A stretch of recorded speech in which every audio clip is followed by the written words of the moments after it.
I was challenged by my friend Tim Barnett from the YouTube channel Red Pin Logic to answer in 3 minutes or less 10 atheist objections to belief in God. I think you're both mentally ill. Oh. Hello everyone, I'm Professor Plink.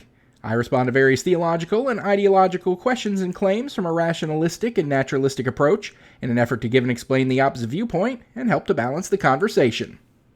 Today we're going to be hearing from Christian apologist Mike Winger and his response to an atheist challenge.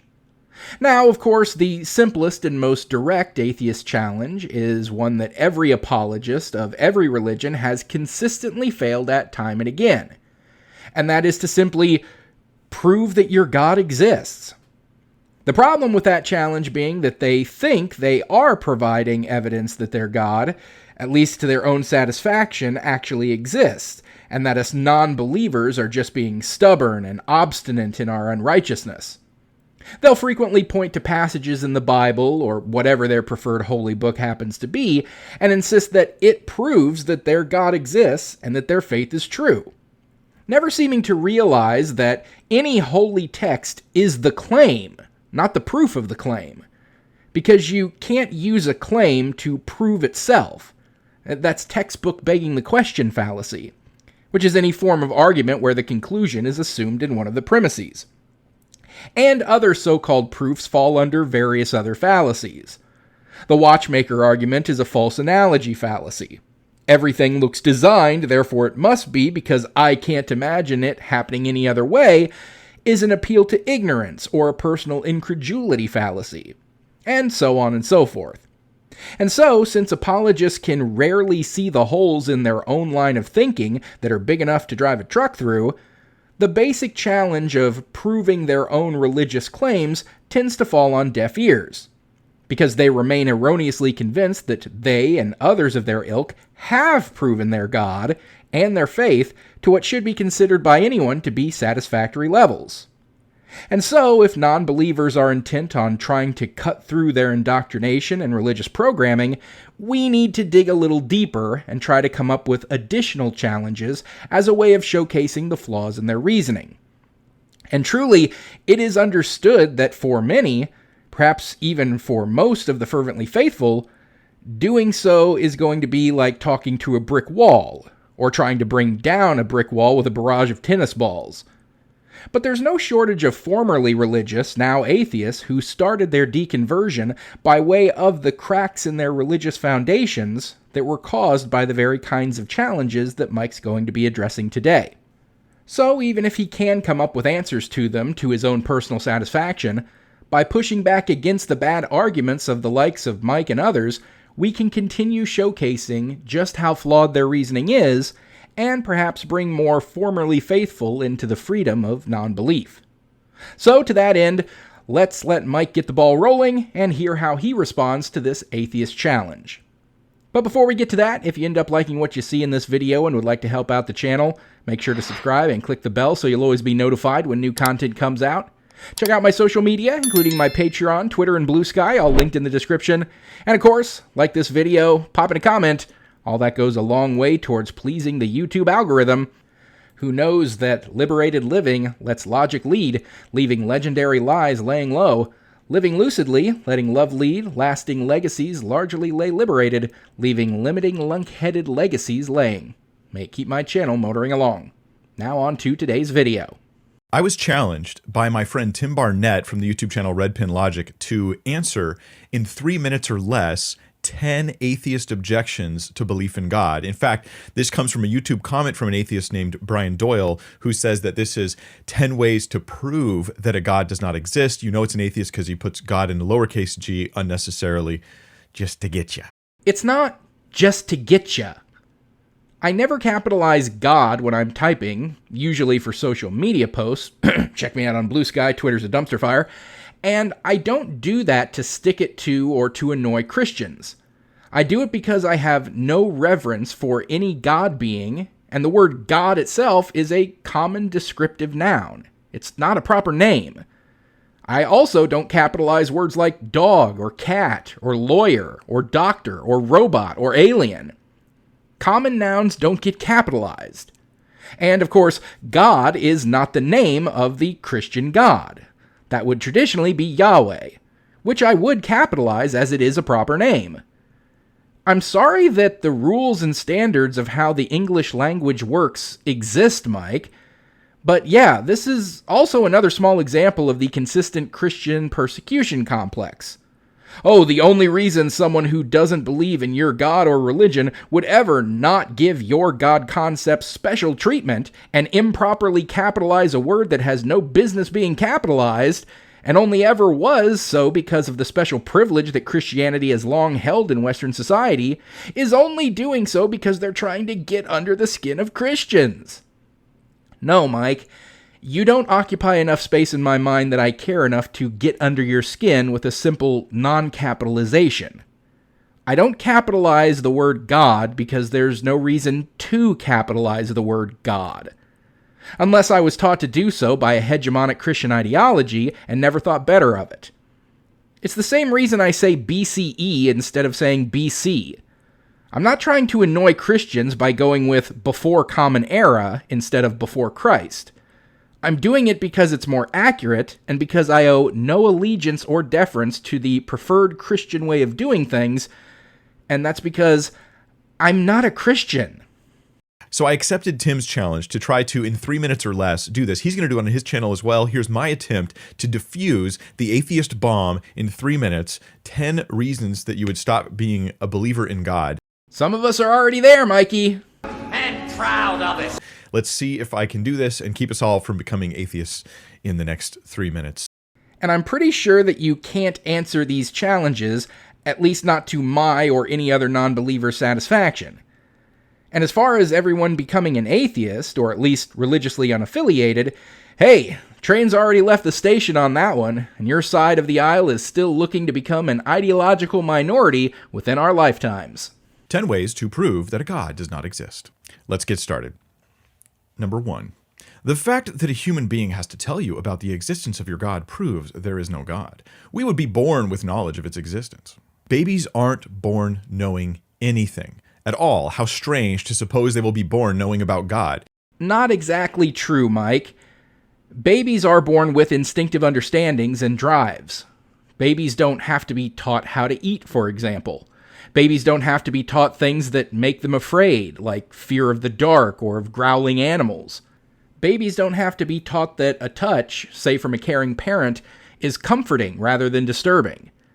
They don't have to be taught that pain is bad or that hunger is bad, and they don't have to be taught that eating eliminates hunger, or that pulling their hand away from the hot thing they touched that brought pain will stop the pain from getting worse.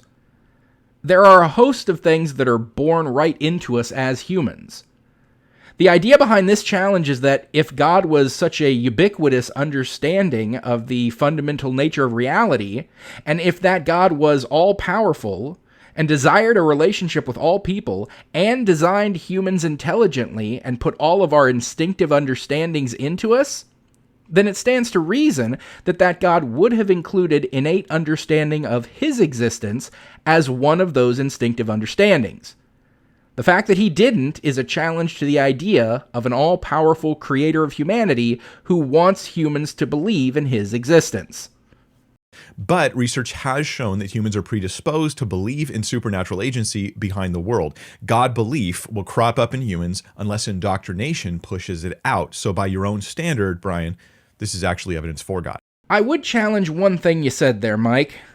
While it's true that humans are predisposed to believing in agency in the things that we experience around us, I would stop short of saying that humans are predisposed to believing in supernatural agency.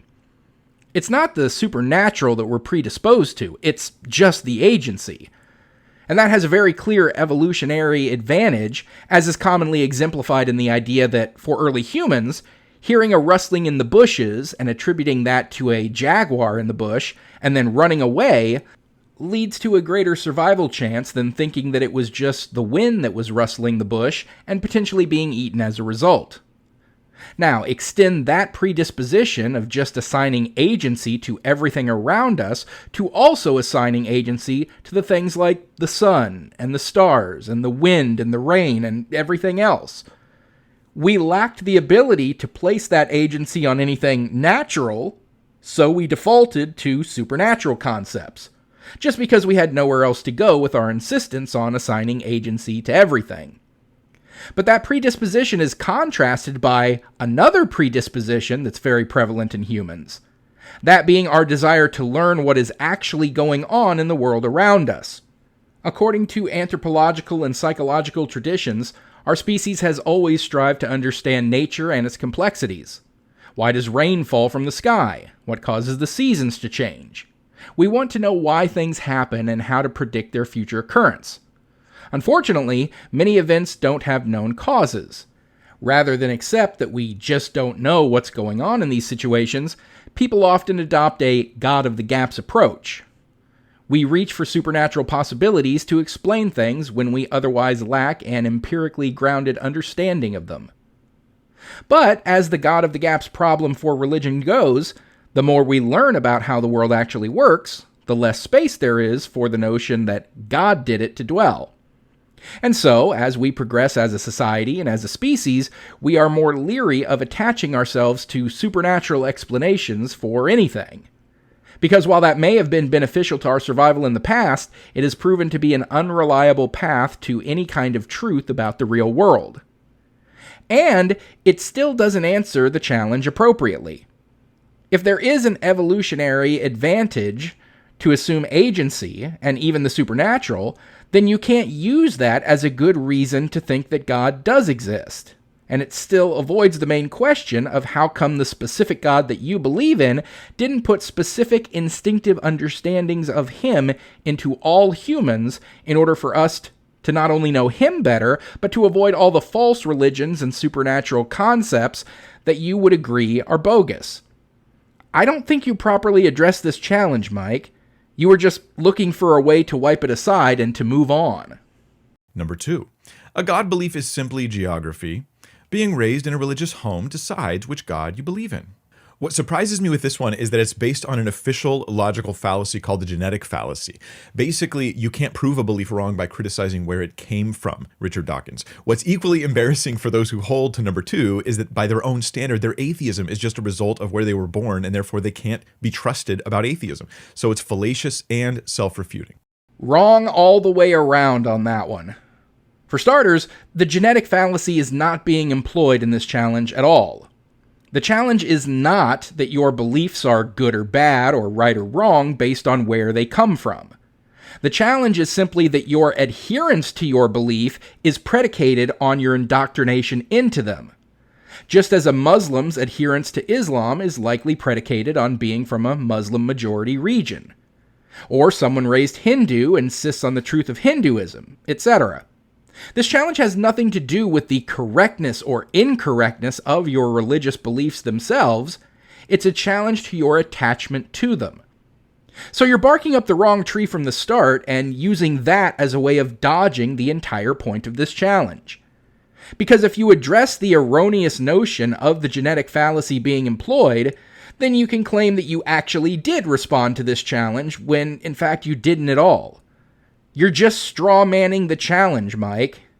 Oh, I'm a failure because I haven't got a brain. But then, the even more laughable point, saying that the only reason I or anyone else is an atheist is because of where we were raised?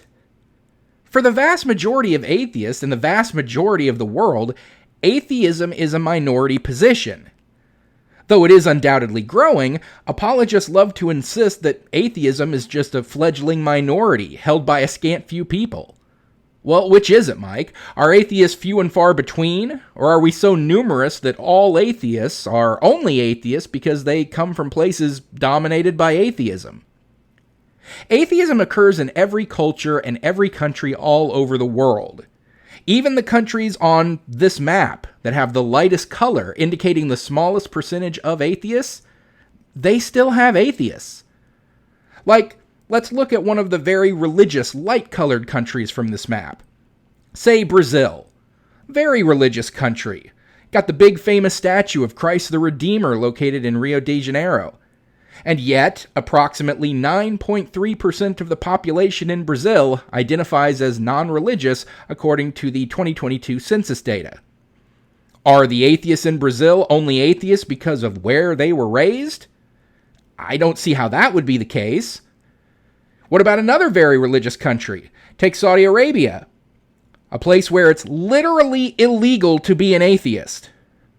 While it's difficult to get a completely accurate number due to legal restrictions on expressing irreligious views in Saudi Arabia, a 2012 Wynn Gallup International poll indicated that 5% of Saudi Arabians self-identified as convinced atheists, and 19% identified as non-religious. More recent estimates from the U.S. Department of State's 2022 International Religious Freedom Report suggest that the total population includes approximately 242,000 atheists or agnostics, though this figure included both citizens and expatriates. Are those atheists only so because of where they were raised? Personally, I was raised in a Christian family, in a small Christian community, during the 80s when the drop in Christian rates in the US hadn't taken full hold yet, and Christianity was still very much the norm. How in the hell would you argue that I'm only an atheist because of where and how I was raised? No, Mike, atheism is the opposite of this challenge. For most of the world, atheism exists in spite of the hegemonic religious orthodoxy. A hegemonic religious orthodoxy that you are a part of and you were indoctrinated into, just as I and many others were as well. You just decided to embrace what was forced upon you. And you still haven't even come close to addressing the idea that you only did so because you were born into it. Number 3. There was no time before the Big Bang, so that means that there was no time for a God to exist or create things in. Now, this objection actually touches on a powerful reason to believe in God. Since the universe is space, time, matter, and energy, then the thing that made the universe needs to be spaceless, timeless, immaterial, and incredibly powerful. No, it doesn't. This is more begging the question, Mike. You're still assuming that there was something that created the universe in the first place, rather than the universe forming naturally without intentionality. Also, with those 4 things that you counted off, you snuck in one that completely goes against your own argument. Here, let's hear it again. Since the universe is space, time, matter, and energy, then the thing that made the universe needs to be spaceless, timeless, immaterial, and incredibly powerful. Incredibly powerful. Incredibly powerful. Did you catch it? You said that the universe is space, time, matter, and energy, and then insisted that the creator would thus have to be devoid of those things, would have to be spaceless, without space, timeless, outside of time, immaterial, made of no matter whatsoever, but then super powerful and brimming with energy. Wait, no. If your logic were sound, which by the way it isn't, wouldn't that have to mean that the God that you are proposing would be incredibly weak? It would have to be completely devoid of energy. That's the inescapable conclusion of what you're arguing. Look, if you're saying that the universe is all space, time, and matter, meaning that the God you're proposing has no space, no time, and no matter, and the universe is also all energy, then the God that you're proposing would have to have no energy. And since energy is required to do any work, literally nothing can be done without energy to fuel it, that would mean, by your own logic, your God cannot have made the universe, nor have any ability to affect anything in the universe, as it can't have any energy, thus cannot be powerful to any degree. Oh, I'm sorry. This is one of those special pleading incidences, isn't it? It would normally be true that anything outside of time, space, matter, and energy must also have no time, no space, no matter, and no energy, and that such a being having the power to do anything should be impossible, but... Well, first of all, through God, all things are possible, so jot that down. The timeless nature of the origin of all things is another piece of evidence for God. I'm sorry. What? I thought that maybe by breaking in when I did and invalidating his space, time, matter, energy argument, I ended up maybe cutting off his point, so I went back through and rewatched it. But nope, there really wasn't a point there at all. Just the claim that since he views his God as outside of time, therefore his God doesn't need time in order to do anything, therefore it actually counts as a point in the favor of his God? Which, of course, is not how that works at all. That's like saying that my pet unicorn is invisible, so the fact that you can't see any unicorn standing next to me is actually proof that my pet unicorn exists. Like, that's laughably stupid, Mike. If you wanted to say that your God can make decisions and act without needing time in order to do it, so that challenge doesn't disprove your God, fine. You can try to make that argument. It's still flawed, but you can at least make it. But you damn sure can't say then that since you conceive of your God as existing outside of time, that no time existing before the Big Bang is actually evidence for your God's existence. It most certainly is not. But you can't even do that because saying your God is outside of time and thus doesn't need time in order to do things is an insufficient answer. Hey, my hand exists outside of Elon Musk's limo. Therefore, my hand doesn't need to be inside Elon Musk's limo in order to punch him in the face when he gets into it. Like, tell me you understand how absurd that is. No, of course, you don't get it, so let me explain it. Decision-making and action are things that require temporality in order for them to take place. There is a time when you haven't decided something, but then you take time to think about it, and there comes a time when you decide and resolve to do something. Then, after that time, there is a time when you begin to carry out the action, and then a time when you complete the action.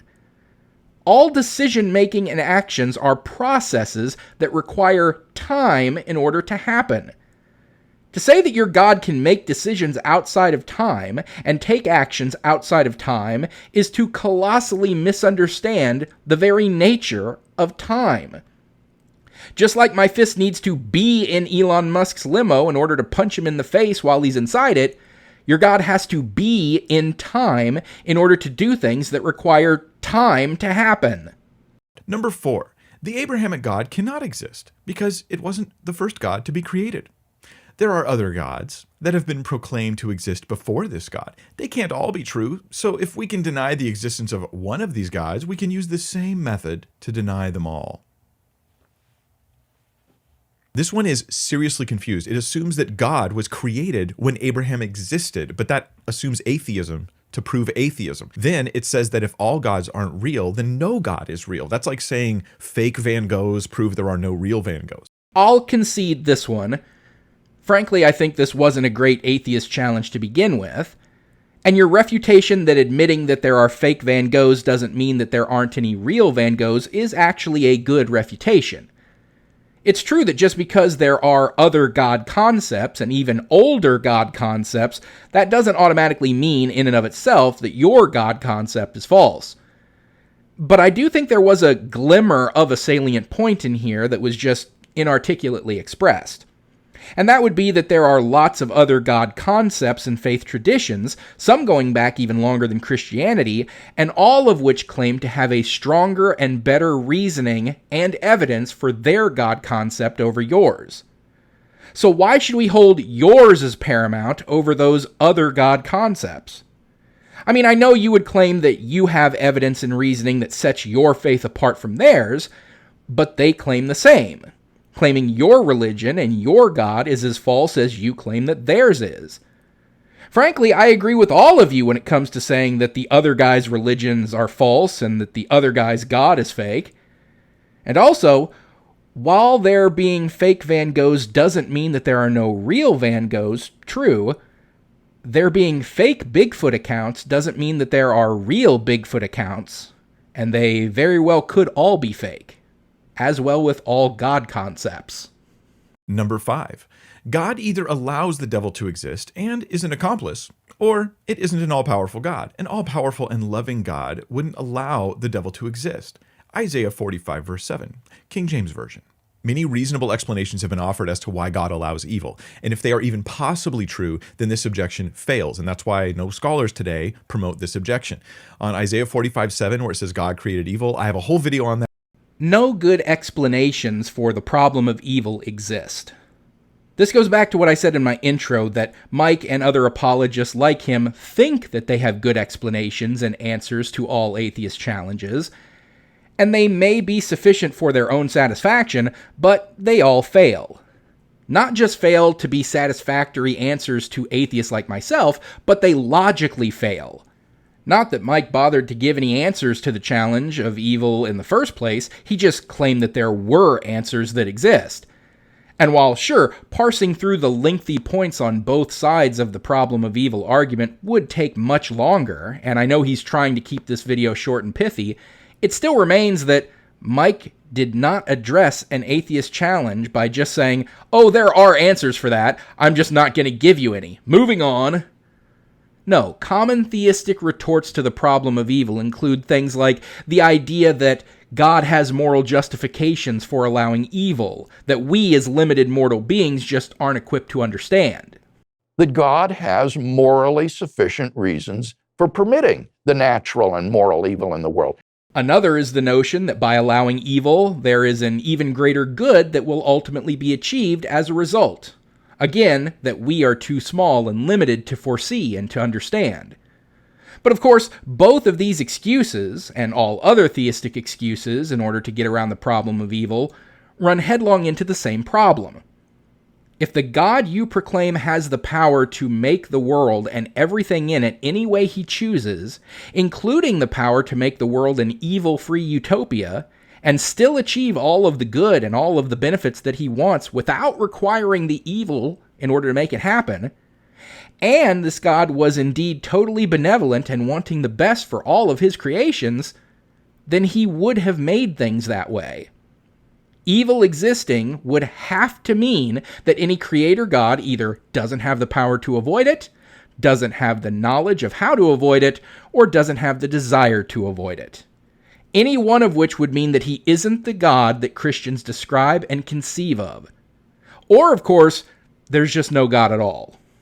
Number 6. The God of the Bible is jealous of other gods. This proves that this God is not the only one. With multiple choices only shows that there is no reason to choose just one. If a God were true, there would be no other options. I don't even know where to begin with this one. First, if you're taking the Bible as true, which this objection depends on, then you realize that these other gods are at worst fake or at best demons and lesser spiritual beings, ontologically nothing like God Almighty. And number 2, on God's jealousy, since the worship of false gods requires people to treat those gods as if they're real by sacrificing to false gods, going to temples, doing sexual rituals, God can be jealous for those people with or without those gods being real. Number 3, you're literally taking a warning passage about worshiping false gods and using it as an excuse to reject the true God. I better stop listening before you did. Was anyone else like me and just kept tuning out during all of that? I mean, it was only 30 seconds or so of Mike's response to that challenge, and it was still a slog to pay attention to it. Well, anywho's it. So there was a lot wrong in your response to that one, Mike. For starters, you criticized the challenge as assuming Christianity is true. Well, yeah, because this challenge is trying to meet you where you're at. Sure, as an atheist, I don't believe in any of these other gods any more than I believe in yours, but this is what's called an internal critique. It's assuming your position of the Bible being true in order to show the flaws inherent to it. Now, in terms of these other gods being lesser spiritual beings, according to who? Oh, Yahweh, right?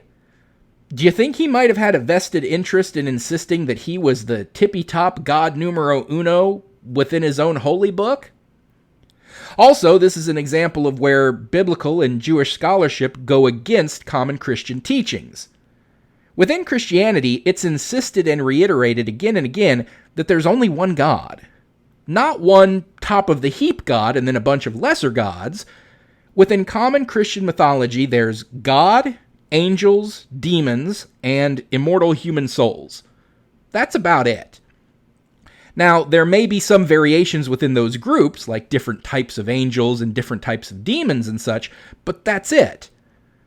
But if we go back into Jewish antiquity that Christianity grew out of, there are accounts of other gods. Not demons, not angels, gods.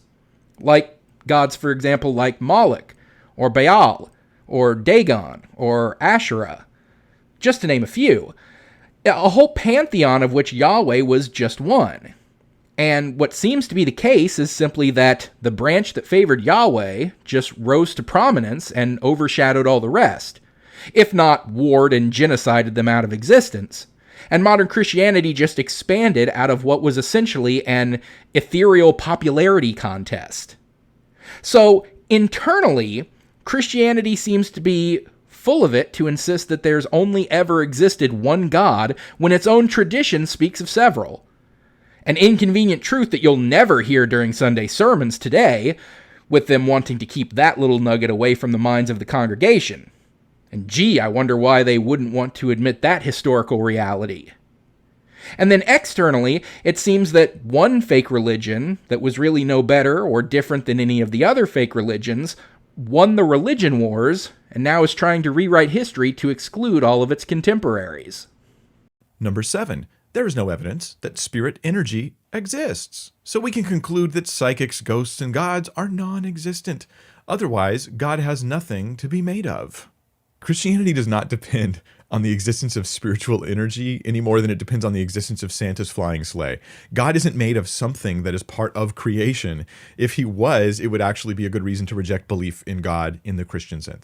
This was a complete non-answer. And the fact that you did it with a chuckle in your voice and a smile on your face as if it were ludicrous in its very conception just showcases how eager you were to cast aside what was, frankly, one of the stronger challenges in this video. You basically just devolved into quibbling over the use of the word energy instead of actually addressing the point that was being made. Just take out the frickin' word energy from the original challenge and it still means the same thing. Here, I'll reword it. There is no evidence that spirits exist, so we can conclude that psychics, ghosts, and gods are non-existent. Otherwise, God has nothing to be made of. There, is that better? That was exactly what the original post said, I just removed the word energy. So how about answering that, Mike? Oh, because you really don't want to and intentionally avoided the challenge. Because while Christianity may not be dependent on the existence of energy, it damn sure is dependent on the existence of spirits.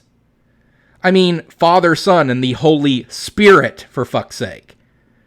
The point that this challenge was making was that there is no evidence that anything spiritual exists, insofar as no reason to believe in ethereal, incorporeal beings, or any spiritual realm, or that psychic abilities, including visions or premonitions or prophecies, are real, or that ghosts, which are effectively human souls, are real, or that beings believed to be entirely of the spirit, like angels or demons or gods, are real.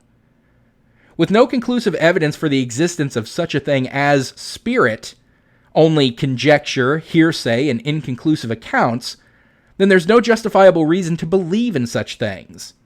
And that would include your God concept. That was the challenge. That was obviously what was being posited.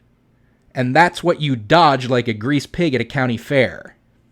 Dodge, duck, dip, dive, and dodge. Number 8.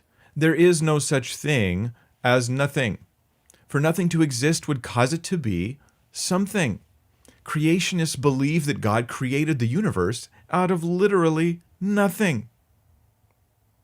Oh my. The only people I've actually heard say that nothing is something are atheists. Like, look at physicist Lawrence Krauss, who likes to promote that view. But they refuse to accept the idea that nothing might be a physical quantity. But since we agree that nothing's really nothing, the universe appearing from nothing is powerful evidence for a transcendent creator God. Yet again, this was a complete non-answer. We don't agree that nothing is nothing. That's the whole point of this challenge. Secular science does not posit that the universe came from nothing. Secular science does not even acquiesce to the idea of nothing being a physical possibility. As I often say, the Big Bang was not the explosion of the universe out of nothing. It is the expansion of the current presentation of our universe from an initial state of high density and temperature. High density and temperature is not nothing. And you say that the universe coming from nothing is strong proof for the existence of a creator God? Except, there is no proof that the universe came from nothing. Certainly that is not what Big Bang cosmology posits. There is absolutely no evidence that there ever was any kind of philosophical nothing that Christians insist God created the universe out of. You even showed a clip of Lawrence Krauss arguing that the kind of nothing that he speaks about in his book, A Universe from Nothing, is not really nothing, but is still something. So, if your faith requires everything coming from nothing in order to prove your God, and all of the evidence at our disposal points to there never having been nothing to begin with, in fact, all of the evidence at our disposal showcases that everything that makes up the universe today always existed in a different, highly energetic and condensed form, then that would seem to serve as a strong evidence that your God doesn't exist. Number 9. This is not a finely tuned world created with us in mind. The sun gives you cancer, most of the water's undrinkable, and diseases run rampant. If there was an intelligent designer, there wouldn't be any mistakes. That's like saying that cars aren't fine-tuned driving machines because they can cause car accidents. Fine-tuning is present in the universe because the odds are astronomical that any intelligent life could exist without it being just the way it is. But fine-tuning doesn't mean perfectly safe and without danger. No. The odds are not astronomical that the conditions for intelligent life can exist without intelligent design. There's two ways of looking at that line of thinking. For one, the universal constants like gravity and the nuclear force, and two, the specific planetary conditions required for biological life to thrive. As to the universal constants, you cannot possibly calculate the odds of the constants of the universe being anything other than what they are, because we don't even know that it is possible for the constants of the universe to be different from what they are. We don't have the faintest idea of how to change them, or even if they can be changed, or if physical existence itself insists that they be the values that they are. So you can't say that the odds of them being what they are astronomically small. Now, what you can say is astronomically small is the odds for any planet to develop the exact conditions that our conception of biological life requires in order to thrive. For a planet to have the exact right temperature and gravity and liquid water, atmosphere, orbit around a star, as well as distance from it, etc. All these things and lots more are required for what we view as biological life. And that is certainly rare. Some cosmological estimates put it around 1 in 10 billion, meaning that only 1 in 10 billion planets would ever develop Earth-like conditions. Boy, that's exceedingly rare, isn't it? Except, when you calculate all the other numbers, there are believed to be approximately 200 billion planets in one average-sized galaxy. That would mean that there could be about 20 or so other Earth-like planets within our own Milky Way galaxy, if not more. And then, there are calculated to be about 2 trillion galaxies in the observable universe.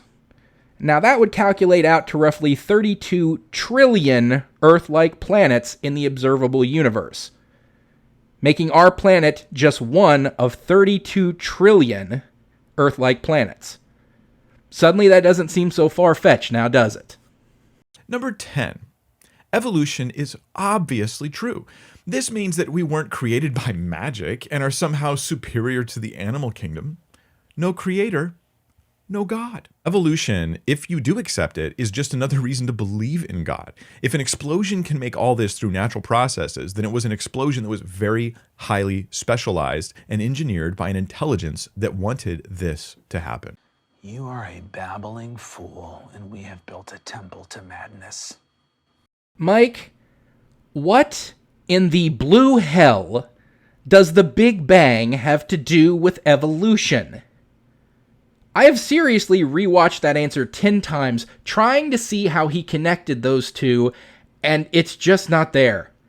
There is no progression from one thought to the next. It's like saying, if you like nachos, then you have to be a fan of Final Fantasy because rap music uses drum beats.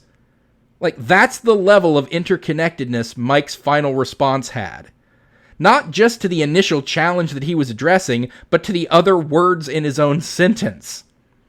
Cut and simple, evolution being true and the proven way that Homo sapiens arose on this planet invalidates the Garden of Eden myth about God creating Adam and Eve from dirt and rib, and it blows the entire creationism account out of the water. That being one of the myths that the entire idea of God, human existence, original sin, and the great fall of the physical world and the reason why evil persists is built around.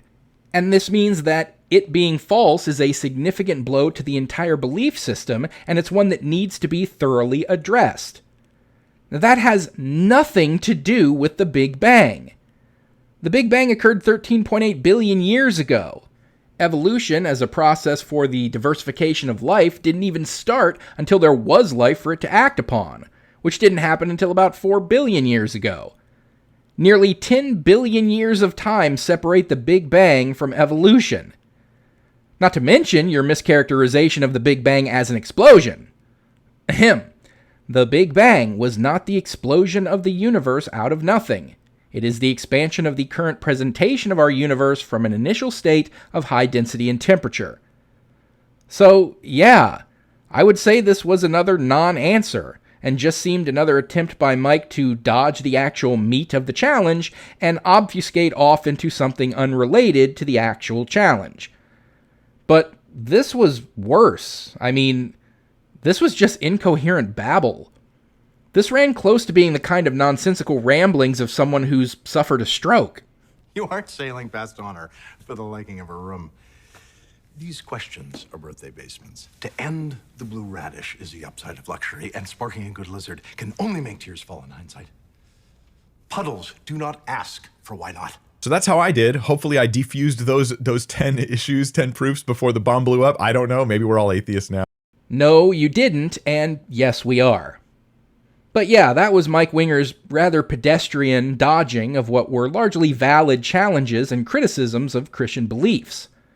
And this is a perfect encapsulation of how apologists will rhetorically dance and dodge and deceive and hop, pop, stop, drop, shut them down, open up shop, in order to avoid actually addressing real counter-apologetic reasoning. I would venture to say a good half of these 10 challenges Mike didn't even bother to address at all, and just went off on some tangent that had nothing to do with the challenge to begin with. Such as when he got all flustered about the use of the term spiritual energy, and then went about laughing as he debunked the idea of God being made of energy, instead of addressing the real point of the non-existence of spirits. When he did address the actual challenge, he tended to use gross misunderstandings and mischaracterizations of the physical world, like insisting that everyone agrees that the universe exploded out of nothing, which of course is absolutely not what the science shows, and not what anyone aside from creationists believe. Hell, I'd venture to say even a good portion of the religious don't believe it. And even though not all of these challenges were absolute zingers, some were inartfully worded and were tackling aspects of Christian faith that are, by their very nature, unfalsifiable, without actually calling them out as unfalsifiable as a reason to reject them. But Mike's tap dance away from actually addressing them was far worse. I've seen low-rent apologists with not a fraction of the subscriber count that Mike has do a much better job of actually being an honest interlocutor and genuinely addressing salient criticisms of theistic concepts. But hey, maybe that's exactly why Mike is such a popular YouTuber. He gives examples of how to skirt around any challenge to the Christian faith while chuckling while doing so to show that the challenge seemed silly and unsubstantial in the first place. And really, isn't that all that most believers are really looking for with their apologetics?